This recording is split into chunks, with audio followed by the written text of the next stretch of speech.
Hello everyone, and thank you for tuning in. My name is still Daniel Hapney, and yes, I call this The Real Story. Tonight I have an interesting story for you. It's a story about a gentleman by the name, well, I don't know if he's a gentleman, but we'll just say Barry Soetoro. Why would they call this guy Barry Soetoro? And what does it say? Where is the birth certificate? Yeah, that's an interesting thing. I'm sure you all got one. Some reason he didn't. You got your checklist. Did you take the footprint on that? Yeah, got the footprint. No. Also, what was Barry Soetoro doing running around Pakistan with a Pakistani passport in '81? Yeah. Why did he seal his records this first day in office with his new name? When I say his new name, he's been having that name. And where did he come from and who's his friends? What I thought was interesting is, I know you had hope. I think you had hope. Did you have hope? Were you hoping for change? Many Americans were hoping for change. They were watching their liberties, go down the drain. They were being scared to death by their own government and their media about terrorism. Remember the level changes? There was a red terror day, a green terror day, a blue, a minutia, whatever, fuchsia. There was all sorts of colors. Orange. And they wanted change. And I remember when Barry was using a different name. Why has he changed his name? That's another story. Maybe he can tell you. Okay? He didn't really want to tell you, but he did tell you things like, well, let's start off with the first thing he's going to do when he gets in office. I got to play this 30 seconds of pleasure. I will promise you this, that if we have not gotten our troops out by the time I am president, it is the first thing I will do. I will get our troops home. We will bring an end to this war. You can take that to the bank. Well, he didn't do that when he got in office, did he?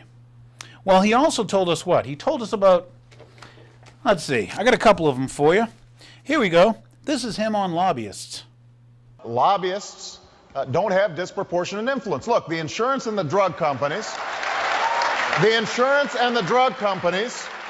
spent $1 billion in lobbying over the last 10 years. Now, Hillary, you were talking earlier about the efforts you made back in '93. Well, you can't tell me that that money did not have a difference. They are not spending that just because they are contributing to the public interest. They have an agenda. And so the one thing,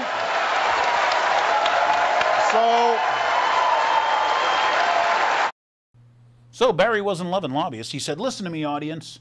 I'm not going to have any PACs. I'm not going to have any lobbyists, because if you give people money, don't you owe them a favor? If you take their money and spend it, don't you owe them a favor? Just so you have an idea, here's another one. He goes, this is him on PACs. And part of changing the culture is recognizing that special interests and lobbyists, the insurance companies, the banks, the drug companies, the HMOs, they have come to dictate the agenda in Washington. And the only way that you break out of that so that ordinary people's voices are heard is if you stop taking money from PACs and lobbyists like I have. She still does. If you recognize that they're a problem, she doesn't. Gets better. He comes to Boston. That's close to me. Okay? And here he is at a rally in Boston. You are ready for change. You are ready for change. Then we can go ahead and tell the lobbyists their days of setting the agenda are over. They have not funded my campaign. They will not run my White House. And they will not drown out the voices of the American people. Because he's not going to hire lobbyists. He's not going to let his cabinet be run by lobbyists. He's not going to put lobbyists in his cabinet. And he's not going to, He's not going to be like the other guy because he's got change. He's a Harvard constitutional lawyer, right? Right, in my dreams. Here we go. Here he is. Here's a little piece I want you to see. From the Obama Deception, which if you're fortunate enough, you can watch online for free. But here's a little clip, only because, once again, he's not for lobbyists. Is he? Within hours of being elected, Obama did a 180 and filled the White House and federal government with lobbyists and donors at all levels. Obama picked William Lynn, the top lobbyist for Raytheon, to fill the #2 position at the Department of Defense. Timothy Geithner, former president of the private Federal Reserve Bank of New York, was picked by Obama to be Secretary of the Treasury. Geithner promptly crammed the Treasury Department full of lobbyists, like his Chief of Staff, Mark Patterson, formerly the top lobbyist at Goldman Sachs. Obama appointed top lobbyist to the Saudi royal family, George Mitchell, as the lead Middle Eastern envoy. Obama appointed the king of Wall Street lobbyists, Leon Panetta, to head up the CIA. Obama tapped Tom Daschle, top lobbyist for healthcare firms, to run the Department of Health and Human Services, and the list goes on and on. Then, 3 weeks into his administration, Obama launched a new lie, more outrageous than the previous. With Academy Award-level conviction, he said that he was upset about the banker bailout, which his own Chief of Staff, Rahm Emanuel, another former Wall Street executive, had engineered.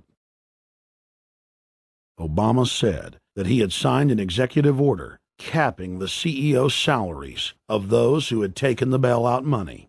There was just two problems. All the major banks and brokerage firms were exempt, and the new order only dealt with any future bailouts, and those were to be on the honor system. What gets people upset, and rightfully so, are executives being rewarded for failure. AIG, Bank of America, and Citigroup, which have received billions in bailout money, don't fall under this plan. Only banks negotiating future agreements with the government will be restricted. But this appears to be built on an honor system, and White House Press Secretary Robert Gibbs had a hard time explaining how enforcement would work. Well, let me get, I will get clarification from Treasury on that. Generally speaking, this is already the biggest liar and the biggest disappointment that we've seen in recent history. And again, qualitatively beyond the rather low standards set by Bush the Elder and Clinton in terms of delivering on promises. Bottom line, Obama is a fantastic actor and an even better liar. His track record is clear. He has done the opposite of everything he told the people he would do. Now, it's not just about the Obama man, but let's talk about the Obama administration. What comes to mind when we talk about that? And I did a show and I called it Barry's Cabinet, right? Because he had a cabinet. He's like, these are people I'm going to have. And he's got a recent gal. He's saying, I want to put her up. You know, she's the, the head solicitor or whatever for the country or whatever. And I'll get her name right, but Kagan, I think. But we'll get into it. Where I was going to go with it, let's take a look at some of the people and some of the things. And my question for the show, we always got to have questions for you, kind of homework. Are you living in the United States, or are you a United slave of Goldman Sachs? A couple things to consider and find out if my facts are wrong. But Goldman Sachs had no losses in the quarter. Right? Think of it, an investment company that didn't even take a loss one day out of 90. That's pretty good odds, huh? Now, their clients, they took losses, like 7 out of 9. But that's a whole other story. We'll get into a little, we'll go into a couple little bits with Max Keiser towards the end on that. Also, too, funny thing about Goldman Sachs, they sold British Petroleum stock 2 days before that oil rig problem? Boy, it was just coincidence, and I'm sure they were lucky, but about $300 million worth, about 44% of their holdings. Do you think they got the inside word? How about this one? Do you remember the housing bubble.com? How about the fact that they sold derivatives to clients, to pension plans, to countries, to counties, states, and at the same time, they naked short sold them? Goldman who? So it gets better. Remember when their bonuses exceeded their profits? Oh yeah, there's a banking crisis. Oh my God, we need TARP, Troubled Asset Recovery, whatever program. And during the, the banking bailout, thank you, Barnard Frank, scum of the earth, who thinks he represents me. But if you remember the banking bailout, they and J.P. Morgan, right, didn't they change from banks to bank holding companies? Yeah, so homework, find out if that's true. Here's another homework, high-frequency trading. What does that mean?